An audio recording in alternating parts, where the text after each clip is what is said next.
காலத்துல ஒரு காடே இருட்டா இருந்தது. சாதாரண இருட்டு இல்ல, மரணத்தினுடைய நிழல் மாதிரி அந்த இருள் இருந்தது. வானமே பிளந்து ஊழி தீயா மழை கொட்டி தீத்துட்டு இருந்தது. காதே செவிடாகிற மாதிரி பேரிடி, மரங்களை வேரோட சாய்க்கிற அளவுக்கு சண்டை மாறுதல். திரௌபதியும் பாண்டவர்களும் அந்த பெரும் காற்றின் வழியா நடந்து போறாங்க. ஒவ்வொரு அடியும் ஒவ்வொரு யுகமா நகர்ந்தது. பீமன் தன்னுடைய அசுர பலத்தால விழுந்து கிடக்கக்கூடிய பிரம்மாண்ட மரங்களை அகற்றி பாதையை உருவாக்குனாரு. அர்ஜுனன் தன்னுடைய காண்டிபத்தை பயன்படுத்தி அந்த நானொலியால இருட்டுல பாஞ்சு வர துடித்த கொடிய விலங்குகளை விரட்டி அடிச்சாரு. நகுலனும் சகாதேவனும் குளிர்ல நடுங்கக்கூடிய திரௌபதிய பாதுகாப்பா அரவணைச்சு அழைச்சிட்டு வந்தாங்க. அவங்க எல்லாரையும் வழி நடத்தி ஒரு மேக கூட்டத்தை போல கம்பீரமா முன்னாடி போனது யுதிஷ்டர் தான். அவங்க நம்பிக்கையினுடைய ஒளினே சொல்லலாம்.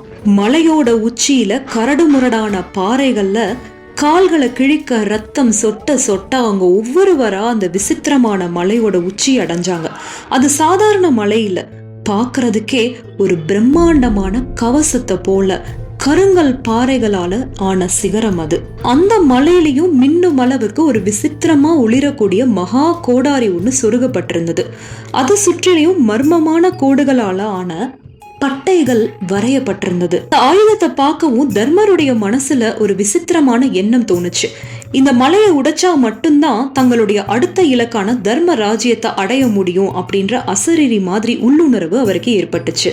சகோதரர்களே, ஆயத்தமாகுங்கள் அப்படின்னு தர்மர் சொல்லவும் பீமனும் அர்ஜுனனும் ஓடி போய் அந்த பெரும் கோடாரிய எடுத்தாங்க. அந்த 2 பேருடைய கூட்டு பலத்தையும் சேர்த்து அந்த ஆயுதத்தை மலையில இருந்து அசைச்சு மேல தூக்குனாங்க. ஒட்டுமொத்த மலையும் நடுங்குச்சு. இடியும் மின்னலும் இன்னும் தீவிரமாச்சு. மலையுடைய உச்சியை நோக்கி அந்த கோடாரிய ஓங்கி வெட்ட போனா பீமன். நில் அப்படின்னு ஒரு குரல் கேட்டது. அந்த குரல் காற்றுல வரல, அவங்களுடைய ஆன்மாவை உள்ளிழுக்கிற மாதிரி நேரடியா அவங்க தலைக்குள்ள ஒழிச்சுது. அடுத்த நொடி கொட்டி தீத்த மழையும் வீசின புயல் காத்தும் அப்படியே காத்துல உறைந்து போய் நின்னுச்சு. மழை துளிகள் காத்துல முத்து போல அப்படியே நின்னுச்சு. காலமே உறைஞ்சு போன மாதிரி பிரம்மாண்டமான மௌனம். பாண்டவர்கள் அதிர்ச்சியோட சுத்திலும் பாக்குறாங்க. அங்க என்ன இருந்தது தெரியுமா? செவியில் கவியோசை கலந்திட என் அன்பான வணக்கத்துடன் இது ஏவியனின் கதை போமா.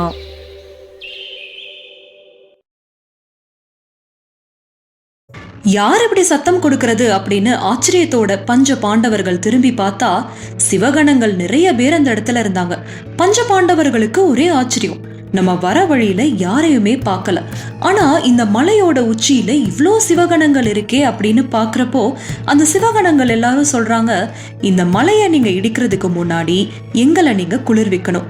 எங்களுக்கு உண்டான மரியாதைய நீங்க சரியா செஞ்சா மட்டும்தான் இந்த மலையை இடிக்கிறதுக்கான அனுமதியை உங்களுக்கு கொடுப்போம் அப்படின்னு சொல்றாங்க.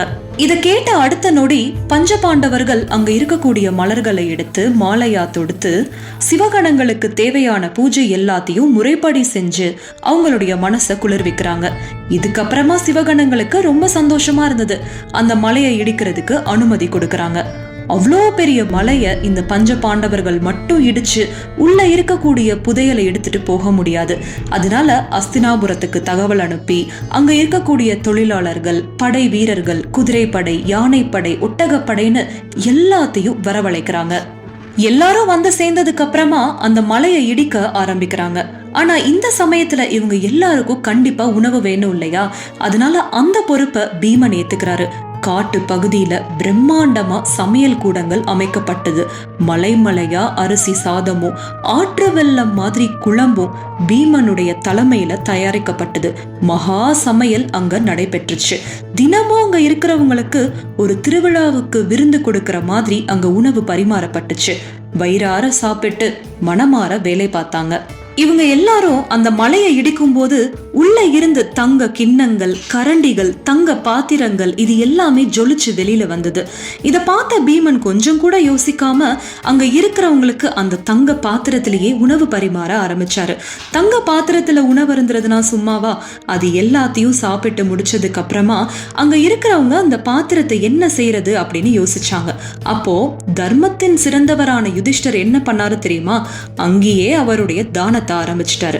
யார் யாரு என்னென்ன பாத்திரத்துல உணவு எடுத்துக்கிறீங்களோ அந்த பாத்திரத்தை நீங்களே வச்சுக்கலாம் அப்படின்னு சொல்லிட்டாரு. இப்படி எல்லாம் கூடவா அந்த காலத்துல வாழ்ந்திருக்கிறாங்க? எவ்வளவு ஆச்சரியமா இருக்குல்ல. தோண்ட தோண்ட தங்கம் வந்துட்டே இருந்தது. இவ்ளோ பேர் இருந்தும் இந்த புதையலை தூக்கிட்டு போக முடியுமா அப்படின்ற சந்தேகம் கூட வந்துருச்சுன்னா அங்க எவ்வளோ குவியல்கள் இருக்கும்னு கொஞ்சம் கற்பனை பண்ணி பாருங்க. கடைசியில ஒரு வழியா அந்த குவியல்களை எடுத்தாச்சு. 60,000 ஒட்டகங்கள், 1,00,000 குதிரைகள், வாகன வண்டிகள்னு அந்த விலங்குகள் மேல இந்த தங்க மூட்டை எல்லாத்தையும் ஏத்திட்டு இமயமலை சாரல்ல இவங்க எல்லாரும் நடந்து வரப்போ எப்படி இருந்தது தெரியுமா? ஏதோ தங்க ஆறே இமயமலை சாரல்ல வழிந்து ஓடுற மாதிரி ஒரு அற்புதமான காட்சி தான் அங்க இருந்த எல்லாரும் பார்த்தாங்க. இப்படிப்பட்ட ஒரு கூட்டம் இங்க நடந்து போறதுனால கொள்ளையர்கள் அங்க வரக்கூடும் அப்படின்ற ஒரு முன்னெச்சரிக்கையால அர்ஜுனனும் நகுலனும் சிங்கம் மாதிரி எல்லா இடத்துலயும் வில்ல கையில ஏந்திட்டு ரொம்ப பாதுகாப்பா நாலாபுறமும் பார்த்துட்டே ரொம்ப நுணுக்கமா ஒவ்வொரு அடியும் எடுத்து வச்சு வந்தாங்க. இதுக்கு நடுவுல போற வழியில சில முனிவர்கள் அவங்க எல்லாம் பஞ்ச பாண்டவர்களை பார்த்து ஆசீர்வாதம் பண்ணிட்டு போனாங்க. இவ்ளோ கரடுமுரடான பாதையில ரொம்ப கடினமான பயணத்தை கூட வெற்றிகரமா முடிச்சதுக்கு அப்புறமா பாண்டவர்கள் ரொம்ப குதூகலமா ஒரு ஆன்மீக யாத்திரை மாதிரி திரும்பி நடந்து போறாங்க. சரி, இவ்ளோ பொற்குவியல்கள் எதுக்காக இங்க இருக்கணும்? இந்த பொற்குவியலை தேடி எதுக்கு பஞ்ச பாண்டவர்கள் வந்திருக்கிறாங்க? இது எல்லாத்தையும் பத்தி தெரிஞ்சுக்கலாமா? பல நூற்றாண்டுகளுக்கு முன்னாடி மருத்தன் அப்படின்னு ஒரு மன்னர் வாழ்ந்தாரு. அவருடைய சிறப்பான ஆட்சியினால அந்த நாடும் நாட்டு மக்களும் ரொம்ப செல்வ செழிப்பா சீரும் சிறப்புமா வாழ்ந்துட்டு வந்தாங்க. பஞ்சம்னா என்னன்னே தெரியாத அளவுக்கு அந்த நாட்டை பாதுகாத்துட்டு வந்தாரு மருத்த மன்னன். அவரு ஒரு மிகப்பெரிய யாகத்தை நடத்தணும் அப்படின்னு முடிவு பண்ணாரு. அந்த யாகத்துக்கு நிறைய பொருட்செல்வம் தேவைப்பட்டுச்சு. இதை எப்படி திரட்டுறது? இவ்ளோ செல்வத்துக்கு நான் எங்க போறது? யாகத்தை சரியான முறையில முடிச்சே ஆகணுமே அப்படின்னு ரொம்ப யோசனையில இருந்த அவருக்கு சம்வர்த்தர் அப்படின்ற ஒரு முனிவர் மருத்தருக்கு ஆலோசனை சொல்றாரு. மருத்தா, நீ இமயமலைக்கு போய் சிவபெருமான நோக்கி கடுமையா தவம் இருந்தா உனக்கு வேணும்ன்றது உனக்கு கிடைக்கும் அப்படின்னு சொன்னாரு. சம்வர்த்தர் பேச்ச தட்டாம கேட்ட மருத்தர் உடனே இமயமலை சாரல்ல அமர்ந்து சிவபெருமான நோக்கி கடுமையா தவம் இருக்கிறாரு. பல ஆண்டுகள் தவம் இருந்த மருத்தருக்கு சிவபெருமான் காட்சி கொடுத்து அவருக்கு வேணுங்கிற பொருட்செல்வத்தை கொடுக்கிறாரு. அது எல்லாத்தையும் ரொம்ப சந்தோஷமா வாங்கிட்டு வந்த மருத்தர் வேள்விய ரொம்ப சிறப்பா முடிச்சிட்டாரு. வேள்வி முடிச்ச கையோட பல நாட்டு மன்னர்கள் வந்து மேலும் பல பொருட்களை கொடுக்கறாங்க. அவர்கிட்ட எண்ணிலடங்காத செல்வங்கள் சேர்ந்துருச்சு. தர்மரையும் மிஞ்சும் அளவுக்கு அவர் தான தர்மங்கள் பண்ணாரு. ஆனாலும் அவர்கிட்ட இருக்கக்கூடிய செல்வங்கள் குறையவே இல்லை. மருத்தருடைய காலம் நிறைவேற போகக்கூடிய சூழ்நிலையும் ஏற்பட்டுச்சு. தன்னுடைய செல்வம் எல்லாத்தையும் சரியான முறையில பாதுகாக்கணும் அப்படின்றதுக்காக எந்த சிவபெருமான் மூலமா இந்த செல்வம் எல்லாமே கிடைச்சதோ அதே சிவபெருமான் இருக்கக்கூடிய இமயமலை சாரல்ல முஞ்சவான் அப்படின்ற ஒரு பகுதியில தங்கிட்ட இருக்கக்கூடிய அத்தனை செல்வத்தையும் பொற்குவியலா கொண்டு போய் குவிச்சு வச்சாரு. இந்த செல்வத்தை காக்கக்கூடிய பொறுப்பை அங்க இருக்கக்கூடிய சிவகணங்கள் கிட்ட ஒப்படைச்சாரு. இப்போ இந்த சிவகணங்கள் தான் இந்த பெரிய மலைய பாதுகாத்துட்டு வராங்க. இவ்ளோ பெரிய ரகசியத்தை பஞ்ச பாண்டவர்கள் கிட்ட சொன்னது வியாசர் தான். பாண்டவர்கள் கிட்டதான் அவ்வளோ செல்வங்கள் இருந்ததே, ஆனா அவங்க ஏன் அந்த இடத்துக்கு வந்தாங்க தெரியுமா? குருஷேத்திர போர்ல பாண்டவர்களுக்கு வெற்றி கிடைச்சாலும் அந்த போர்னால நிறைய பொருட்சேதங்கள் ஏற்பட்டுருச்சு. ஒரு யாகம் நடத்துறது கூட அவங்களுக்கு தேவையான செல்வம் இல்லாத சூழ்நிலை இருந்தது. அந்த நேரத்துலதான் வியாசர் இந்த யுக்திய சொல்லி கொடுத்தாரு. இவங்க எல்லாரும் எப்படி அஸ்தினாபுரத்துக்கு போனாங்க தெரியுமா? உதாரணத்துக்கு அவங்க அஸ்தினாபுரத்துல இருந்து இந்த இடத்துக்கு வர்றதுக்கு 5 நாட்கள் ஆச்சு அப்படின்னா இந்த குவியல் எல்லாத்தையும் எடுத்துட்டு மறுபடியும் அஸ்தினாபுரத்துக்கு போய் சேர்றதுக்கு 15 நாட்கள் ஆச்சு.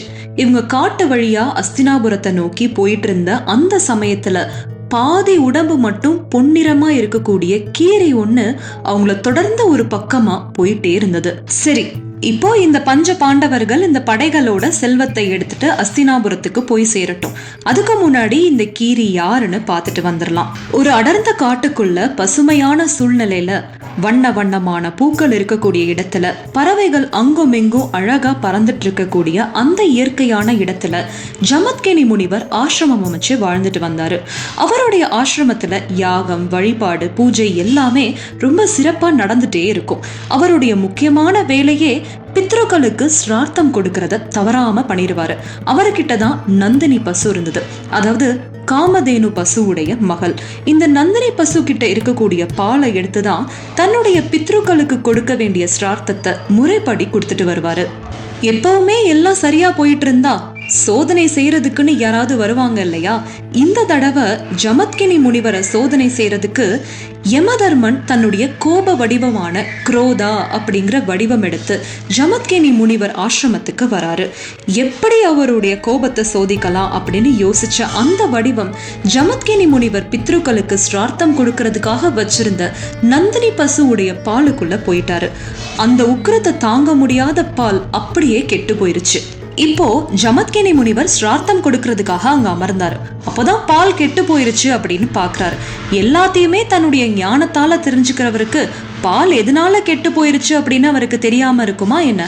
உண்மையை தெரிஞ்சுக்கிட்டு அந்த குரோதா மேல கோபப்படாம இருந்தாரு. இப்போ குரோதாவுக்கு ஒரு விதமான பயம் ஏற்பட்டுருச்சு. முனிவருடைய சாபத்துக்கு ஆளாயிருவோமோ அப்படின்னு நினைச்சு ஒரு பெண்ணினுடைய வடிவம் எடுத்து ஜமத்கினி முனிவர் முன்னாடி வந்து பேசுது. முனிவரே, உங்களுடைய கோபம் அதிகம்னு எல்லாருமே சொல்லியிருக்கிறாங்க. அதனால உங்களுடைய கோபத்தை சோதிக்க தான் நான் இங்க வந்தேன். ஆனா நீங்க என் மேல கோபப்படவே இல்லையே அப்படின்னு ரொம்ப சாதாரணமா மன்னிப்பும் கேக்குது. அப்போ ஜமத்கினி முனிவர் சொல்றாரு, நீ என்ன சோதிக்க தான் வந்திருக்கேன்னு எனக்கு நல்லாவே தெரியும். உன் மேல நான் கோபப்பட மாட்டேன். ஆனா பித்ருக்களுக்காக படைக்கப்பட்ட இந்த பாலை நீ கெட வச்சதுனால இன்னைக்கு பித்ருக்களுக்கு என்னால சிரார்த்தம் கொடுக்க முடியாம போயிருச்சு. அதுக்கு காரணம் நீதான். அதனால பித்ருக்களுடைய சாபத்துக்கு நீ ஆளாயிருவ அப்படின்னு சொல்லவும் இப்பதான் அந்த குரோதாவுக்கு தான் செஞ்சது இவ்வளோ பெரிய தவறுன்னு தெரிய வந்தது. உடனே அந்த இடத்துல இருந்து விடை பெற்று பித்ருக்களை பாக்குறதுக்காக மறுபடியும் அந்த குரோதா வடிவம் எடுத்து போகுது. பித்ருக்கள் கிட்ட நடந்த எல்லா விஷயத்தையும் சொல்லி மன்னிப்பு கேட்டாலும் அவங்களால இந்த குரோதா செஞ்ச இவ்வளோ பெரிய தவறை ஏத்துக்கவே முடியல. எங்களுக்கு கொடுக்க வேண்டிய சிரார்த்தத்தை நீ கெடுத்ததுனால இன்னையில இருந்து நீ கீரியா மாறிப்போ அப்படின்னு சாபம் கொடுத்துட்டாங்க. அப்போ இருந்துதான் இந்த குரோதா கீரியா வடிவம் எடுத்தது. இந்த கீரி தான் இப்போ பஞ்ச பாண்டவர்கள் கூட காட்டுல பயணம் பண்ணிட்டு இருக்கிறத நம்ம பார்த்தோம். சரி, ஆனா ஏன் பஞ்ச பாண்டவர்களை சுத்தி வரணும்? பஞ்ச பாண்டவர்கள் அஸ்தினாபுரத்துக்கு போயிட்டாங்களா அப்படின்னு நம்ம பாத்துக்கலாமா? பாண்டவர்கள் அஸ்தினாபுரத்துக்கு வந்ததுக்கு அப்புறமா அந்த பொற்குவியலை வைக்கிறதுக்கு அவங்களுடைய ஒரு கஜானா பத்தவே இல்லை. அதனால பல கஜானாக்கள் எழுப்பப்பட்டது. தான தர்மங்கள் பண்ணணும் அப்படின்றதுக்காக யுதிஷ்டர் அஸ்வமேத யாகம் நடத்தினாரு. அந்த அஸ்வமேத யாகம் நடத்துறதுக்காக ஒரு குதிரை அனுப்பி பின்னாடியே அர்ஜுனனையும் அனுப்பினாரு. பல நாட்டு மன்னர்கள் அதுக்கு ஆமோதிச்சதுனால அந்த யாகத்துல பல பேர் வந்து கலந்துக்கிட்டாங்க. பல்லாயிரம் முனிவர்களும் வந்து அந்த இடத்துல சேர்ந்தாங்க. அதுல பல பேருக்கு தான தர்மங்களை யுதிஷ்டர் பண்ணாரு. அப்போ அவருக்குள்ள ஒரு எண்ணம், ஒரு சிறிய கர்வம்னு கூட சொல்லலாம். இவ்வளோ பெரிய தான தர்மத்தை இதுவரைக்கும் யாருமே செஞ்சதில்லை அப்படின்னு யோசிச்சுட்டே தன்னுடைய சிம்மாசனத்துல அமர்ந்திருந்தாரு. அவரை சுத்தி அவருடைய சகோதரர்கள், அமைச்சர்கள் எல்லாரும் இருந்தாங்க. இப்போ இந்த பாதி உடம்பு பொன்மயமான இந்த கீரி அஸ்தினாபுரத்துல யுதிஷ்டர் முன்னாடி வந்து நிக்குது. கீரிய பார்க்கவும் பொதுவாகவே எல்லாரும் அடிச்சு துரத்தணும்னு நினைப்பாங்க. அந்த மாதிரியான ஒரு சமயத்துல இந்த கீரி பேச ஆரம்பிக்குது. அங்க இருக்கக்கூடிய எல்லாருக்கும் ஆச்சரியமா இருந்தது. ஏன்னா அந்த குரல் ஒரு மனித குரலா இருந்தது. மன்னா, இப்போ நீங்க பெரிய யாகம் நடத்திட்டீங்கன்னு பெருமையா அமர்ந்திருக்கீங்க. ஆனா இந்த யாகம் இதே அஸ்தினாபுரத்துக்கு பக்கத்துல இருந்த ஒரு அந்தணன் அளித்த ஒரு பிடி வார் கோதுமைக்கு ஈடாகுமா அப்படின்னு கேட்கவும் அங்க இருக்கக்கூடிய எல்லாருக்கும் அதிர்ச்சியாவும் ஆச்சரியமாவும் இருந்தது. யுதிஷ்டர் நினைக்கிறாரு, அவ்வளோ பெரிய பொற்கோவியலை எடுத்து வந்து இவ்வளோ பெரிய வேள்வி நடத்தி இங்க இருக்கக்கூடிய அத்தனை பேருக்கும் தான தர்மங்கள் பண்ணிருக்கேன். ஆனா அத போய் ஒரு அந்தணன் கொடுத்த ஒரு பிடி வார்கோதுமைக்கு ஒப்பிட்டு இந்த கீரி பேசுதே அப்படின்னு அந்த வார்கோதுமையில என்ன இருந்தது, யார் அந்த வார்கோதுமையை கொடுத்தது அப்படின்னு ஒரு நிமிடத்துல பல யோசனைகளோட யுதிஷ்டர் அமர்ந்திருந்தாரு. இப்போ அந்த கீரி பேச ஆரம்பிக்குது. இந்த அஸ்தினாபுரத்துக்கு பக்கத்துலதான் ஒரு அந்தணன் தன்னுடைய மனைவி, மகன், மருமகளோட வாழ்ந்துட்டு வந்தாரு. அவரு உஞ்சவிரதி விரதம் இருந்தாரு. அதாவது தினமும் அறுவடை செய்யறதுல சிதறி போகக்கூடிய தானியங்களை எடுத்துட்டு வந்து தன்னுடைய குடும்பத்தினருக்கு கொடுத்து அதுல சமைச்சு வாழ்ந்து வந்ததுதான் இந்த உஞ்சவிரதி விரதம். இப்படிப்பட்ட நோன்பு இருக்கக்கூடிய இவரு யாருக்கும் தீங்கு விளைவிக்காம ரொம்ப நல்ல எண்ணத்தோட வாழ்ந்து வந்தாரு. இவருடைய வீட்டுக்கு விருந்தினர் வந்தா அவர்கிட்ட இருக்கக்கூடிய தன்னால முடிஞ்ச என்ன உணவா கொடுக்க முடியுமோ அதையும் கொடுத்து சந்தோஷமா வாழ்ந்தாரு. இந்த மாதிரியான சூழ்நிலையில அவர் வாழ்ந்த அந்த இடத்துல அதிகமான பஞ்சம் ஏற்பட்டுச்சு. இந்த பஞ்சத்தினால அந்த அந்தணருடைய குடும்பமே பசியால தவிக்க ஆரம்பிச்சது. இருந்தாலும் தான் யார்கிட்டையும் எதுவும் கேட்க கூடாது, தன்னால முடிஞ்சதை எடுத்துட்டு வந்து இந்த உஞ்சவிருத்தி விரதத்தை தவறாம கடைபிடிச்சிட்டு வந்தாங்க. பல நாட்களுக்கு அப்புறமா அந்த அந்தணனுக்கு ஒரு பிடி வார் கோதுமை கிடைச்சது. அது கிடைச்சதுக்கு அப்புறமா சரி, இன்னைக்கு நம்மளுடைய குடும்பத்துக்கு உணவு கிடைச்சிருச்சு அப்படின்னு சந்தோஷமா எடுத்துட்டு வராரு. அவருடைய மனைவி கிட்ட கொடுக்கறாரு. அவங்க அந்த வார் கோதுமைய முறைப்படி மாவா இடிச்சு அதுல ஒவ்வொரு பிடியா எடுத்து தன்னுடைய மகனுக்கும் மருமகளுக்கும் கொடுத்துட்டு தன்னுடைய கணவனுக்கும் ஒரு பிடிய வச்சுட்டு தனக்கும் ஒரு பிடிய எடுத்து வச்சுட்டு அன்னைக்கு இரவு அமர்றாங்க. அவங்க எப்பவுமே உணவருந்துறதுக்கு முன்னாடி முறைப்படி பூஜை வழிபாடெல்லாம் செய்வாங்க. உணவை எடுத்து வச்சதுக்கு அப்புறமா உணவு அருந்துறதுக்கு முன்னாடி பூஜை வழிபாடு எல்லாத்தையும் முடிச்சுட்டு சாப்பாட்டுல கைய வைக்க போற அந்த நொடி ஒரு விருந்தினர் அந்தனர் உருவத்துல அவங்க வீட்டு வாயில்ல பசியோட வந்து நிக்கிறாரு. பல நாட்களுக்கு அப்புறமா உணவு கிடைச்சிருந்தாலும் தன்னுடைய வீட்டு வாயில்ல ஒருத்தர் பசியோட வந்து நிக்கும் போது இந்த குடும்ப தலைவனுக்கு மனசு கேட்கல. அந்த விருந்தினரை வீட்டுக்குள்ள வரவழைச்சு தங்கிட்ட இருந்த அந்த ஒரு பிடி வார் கோதுமைய அந்த விருந்தினருக்கு உணவா கொடுக்கறாரு. அது சாப்பிட்டும் அந்த விருந்தினருக்கு பசி தீரல. இத பார்க்கவும் அவருக்கு ரொம்ப மனவேதனையா இருந்தது. இப்படி வயிறு நிறையாம அனுப்புறது எப்படி அப்படின்னு யோசிக்கிற அந்த சமயத்துல அவருடைய மனைவிக்கு அந்த சூழ்நிலை தெரிஞ்சது. தன்னுடைய குடும்ப தலைவன் என்னைக்குமே தலை குனிஞ்சிடக்கூடாது அப்படின்றதுக்காக தங்கிட்ட இருந்த ஒரு பிடி வார் கோதுமைய அந்த விருந்தினருக்கு கொடுக்கறாங்க. அதையும் சாப்பிட்டு அவருக்கு பசி தீரல. இப்போ அதை பார்த்த அவருடைய மகன் இப்படி விருந்தினரை வெறும் வயிற்றா அனுப்பினோன்னா என் தந்தைய பத்தி எவ்வளவு இழிவா நினைப்பாங்கல்ல, இந்த குடும்பத்தினுடைய மானத்தை காக்க வேண்டியது என்னுடைய கடமைன்னு நினைச்சு அவர்கிட்ட இருந்த ஒரு பிடியை எடுத்து அந்த விருந்தினருக்கு கொடுத்தாச்சு. இப்பயும் அவருடைய பசி தீரல. மிச்சம் இருக்கக்கூடியது ஒரே ஒரு பிடிதான். அதுவும் அந்த மருமகள் கிட்ட இருந்தது. அவ அந்த வீட்டையே மங்களகரமா வச்சிருப்பா. இப்போ அந்த வீட்டினுடைய கடைசி மூச்சை காப்பாற்ற வேண்டிய பொறுப்பு அந்த மருமகள் கிட்டதான் இருந்தது. அவளுக்கும் அது நல்லாவே புரிஞ்சது. அதனால தான் கிட்ட இருந்த ஒரு பிடியையும் எடுத்து அந்த விருந்தினருக்கு கொடுத்துட்டா. இப்போதான் அந்த விருந்தினருடைய பசி முழுமையா தீர்ந்தது. இப்போதான் அந்த விருந்தினர் தன்னுடைய சுய உருவத்தை காட்டுறாரு. அது யாரு தெரியுமா? யமதர்மன். யமதர்மனுடைய காட்சியை பார்த்த அங்க இருக்கக்கூடிய 4 பேரும் அதிர்ச்சியில மூழ்கி போனாங்க. அப்பதான் யமதர்மன் சொல்றாரு, நீங்களே பசிப்பினியால வாடிட்டு இருந்தீங்க, ஆனா உங்களுடைய உயிரையும் பணையம் வச்சு வந்த விருந்தினரை உபசரிக்கணும்னு நினைச்ச இந்த நற்குணம் வேற யாருக்காவது வருமா? இதுக்காகவே நீங்க 4 பேருமே சொர்க்கவாசி ஆயிட்டீங்க. இப்பவே இந்த தேவ ரதத்துல ஏறி சொர்க்கத்துக்கு கிளம்பி போங்க அப்படின்னு ஆசீர்வாதம் பண்ணி அந்த 4 பேத்தையும் சொர்க்கத்துக்கு அனுப்பி வச்சாரு. இப்போ யமதர்மனும் அங்கிருந்து கிளம்பி போயிட்டாரு. இந்த சமயத்துல இந்த யமதர்மனுடைய கோப உருவமான குரோதா கீரி வடிவம் எடுத்திருந்தது இல்லையா, அந்த கீரி இப்போ அந்த இடத்துக்கு வந்து சேருது. யமதர்மன் கிளம்பும் போது தன்னுடைய கைகளை கழுவிட்டு போயிருந்தாரு. அப்போ அந்த வார் கோதுமை மாவினுடைய சில துகள்கள் அந்த இடத்துல சிதறி கிடந்தது. அந்த இடத்துல இந்த கீரி வந்து நிக்கவும் எந்த இடத்துலெல்லாம் அந்த வார் கோதுமை மாவு அந்த கீரியுடைய உடம்புல பட்டுதோ அந்த இடத்துல எல்லாம் அதனுடைய உடம்பு பொன்மயமா மாறிடுச்சு. கிட்டத்தட்ட அந்த கீரியுடைய பாதி உடம்பு பொன்னிறமா மாறிடுச்சு. அன்னையிலிருந்து இந்த கீரிக்கு ஒரே ஆச்சரியம், இப்படிப்பட்ட தானத்தை யாராவது பண்ண முடியுமா அப்படின்னு தன்னுடைய மிச்ச உடம்பையும் பொன்னிறமா மாத்தணும்ன்றதுக்காக எங்கெல்லாம் தான தர்மங்கள் நடக்குதோ அங்கெல்லாம் போய் உருண்டு பிறண்டு பார்க்கும். ஆனா அதனுடைய உடம்பு பொன்னிறமா மாறவே இல்லை. இப்படிப்பட்ட கீரிக்கு யுதிஷ்டர் நடத்தக்கூடிய தானம் தெரிய வந்தது. இந்த உலகத்திலேயே மிகப்பெரிய தான தர்மம் செய்யக்கூடிய ஆள் அப்படின்னா யுதிஷ்டர் தான். அப்போ இப்படிப்பட்ட யுதிஷ்டர் செய்யக்கூடிய தானத்துல போய் நம்ம உருண்டு பிறண்டோனா என்னுடைய உடம்பு கண்டிப்பா பொன்னிறமா மாறிடும் அப்படின்ற மிகப்பெரிய நம்பிக்கையில இந்த கீரி வந்து சேர்ந்தது. ஆனா அதனுடைய உடம்பு பொன்னிறமா மாறவே இல்லை. இதுக்கப்புறம் தான் அந்த கீரி யுதிஷ்டர்கிட்ட சொல்லுது, நீங்க இவ்ளோ செலவு பண்ணி பொருட்செல்வத்தை பயன்படுத்தினாலும் அந்தரன் செஞ்ச அந்த வார் கோதுமை மாவுக்கு ஈடாகல அப்படின்னு சொல்லி அந்த இடத்துல இருந்து கீரி கிளம்பி போயிருது. இந்த தகவலை தெரிஞ்சதுக்கு அப்புறம் தான் யுதிஷ்டருக்கு தங்கிட்ட இருக்கக்கூடிய கர்வம் குறைஞ்சது. என்னுடைய கர்வத்தை குறைக்கிறதுக்காக தான் இந்த கீரி இங்க வந்துச்சோ அப்படின்னு யோசனையில இருந்தாரு. பித்ருக்கள் குரோதாவுக்கு சாபம் கொடுத்திருந்தாங்க இல்லையா, யாருடைய தானம் சிறந்ததோ அந்த தானத்துல போய் நீ உருண்டு பிறண்டேனா உன்னுடைய முழு உடலும் பொன்னிறமா மாறும், அதுக்கப்புறம் தான் நீ யமலோகத்துல போய் யமனோட கலக்க முடியும் அப்படின்னு சொல்லியிருந்தாங்க. இல்லனா தர்மர் ஒரு மிகப்பெரிய யாகம் நடத்துவாரு, அவர்கிட்ட ஒரு கர்வம் இருக்கும், அந்த கர்வத்தை நீ எப்போ நீக்குறியோ அப்போ உன்னுடைய முழு உடலும் பொன்னிறமா மாறிடும். இப்போ பித்ருக்கள் சொன்ன மாதிரி கீரி தர்மருடைய கர்வத்தை குறைச்சதுக்கு அப்புறமா அதனுடைய உடல் பொன்னிறமா மாறி குரோதா உருவம் எடுத்து மறுபடியும் யமலோகத்துக்கு போய் யமனோட கலந்துருச்சு. பாத்தீங்களா, தர்மருடைய தானத்தை பார்த்துதான் சொல்லுவாங்க தர்மருக்கு நிகர் தர்மர் தான் அப்படின்னு. ஆனா தர்மரை விட கர்ணன் சிறந்தவர். இவங்க 2 பேரை விட அதிகமான தானம் பண்ணது அப்படின்னா அது மருத்தன்னு இந்த கதை மூலமா நம்ம தெரிஞ்சுக்கிட்டோம். அப்படிப்பட்ட மருத்தன் சேர்த்து வச்ச செல்வத்தை தர்மர் எடுத்துட்டு வந்து அவர் தானம் பண்ணாலும் கீரி பிள்ளை சொன்னபடி ஒரு பிடி வார்கோதுமை மாவுக்கு அது ஈடாகல.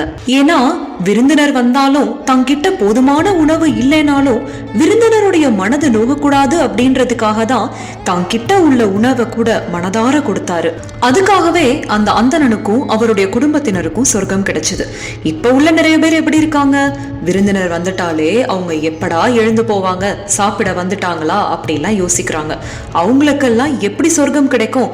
அதனால நம்ம வீட்டுக்கு வர விருந்தினருக்கு மனதார உணவு கொடுத்தாலே நமக்கு அதுக்கான புண்ணியம் கிடைக்கும்.